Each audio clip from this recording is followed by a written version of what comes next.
আজকে অনেক দিন পর আবার বাগানে এলাম। আশা করি আপনারা সবাই ভালো আছেন। তো আজকে বাগানে যেই বিষয়টা নিয়ে কথা বলার জন্য এলাম, দেখুন আমাদের ড্রাগনের গাছগুলো এই বর্তমান অবস্থা হচ্ছে এরকম। একটা জিনিস লক্ষ্য করলে দেখতে পাবেন আমাদের গাছগুলো সব সাদা হয়ে গিয়েছে। তো এটা সাদা হয়ে যায়নি, আসলে এই সাদাটা করা হয়েছে। বর্তমান সময়ে প্রচণ্ড পরিমাণ গরম এবং টেম্পারেচার অনেক বেশি থাকার কারণে ড্রাগন চাষিরা অত্যন্ত ক্ষতির সম্মুখীনে আছেন। তো এই অত্যন্ত গরমে এবং হাই টেম্পারেচারে গাছ পচন ধরে অনেক চাষি নষ্ট হয়ে যাচ্ছে। বিশেষ করে বাংলাদেশে আমরা দেখতে পাচ্ছি, বিভিন্ন ইউটিউবের ভিডিওতে দেখতে পাচ্ছি যে তাদের গাছ নষ্ট হয়ে গেছে। সেই তুলনায় যদি আমাদের গাছগুলো দেখায়, এটা হচ্ছে সানবার্ন। এই জায়গাটাতে আমাদের ওই যে আমরা যে এটা ব্যবহার করেছি, এটা হচ্ছে কাউলিন ক্লে বা চাইনা ক্লে।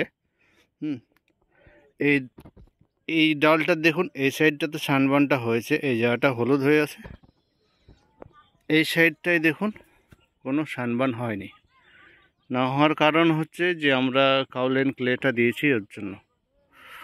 তো এই কাউলিন ক্লেটা আমি এবছর প্রথম ব্যবহার করলাম, ফার্স্ট অভিজ্ঞতা। তো এটার অনেক উপকার, বিশেষ করে ড্রাগন চাষিদের জন্য অনেক উপকার। তো যে সমস্ত চাষিরা ড্রাগন চাষ করছেন এবং অতিরিক্ত টেম্পারেচারের জন্য তাদের ড্রাগনের ক্ষতি হচ্ছে, তো তাদেরকে আমার পরামর্শ এটাই যে আপনারা এই এপ্রিল মাসে কাউলিন ক্লেটা 2 থেকে 3 বার ব্যবহার করতে পারেন। দেখুন আমার গাছে একটাও সানবার্ন হয়নি, দেখতে পাচ্ছেন। কোনো দিকটাতেই আমি সানবার্ন খুঁজে পেলাম না। দেখুন, তো এটা সত্যিই অনেক কার্যকারী, অনেক হেল্পফুল। গাছের অনেক টেম্পারেচারের জন্য গাছের অনেক ক্ষতি বা গাছ অনেকভাবে দুর্বল হয়ে আছে, কিন্তু সানবার্ন জনিত কোনো সমস্যা আমার বাগানে নেই। তো আপনারাও ট্রাই করবেন,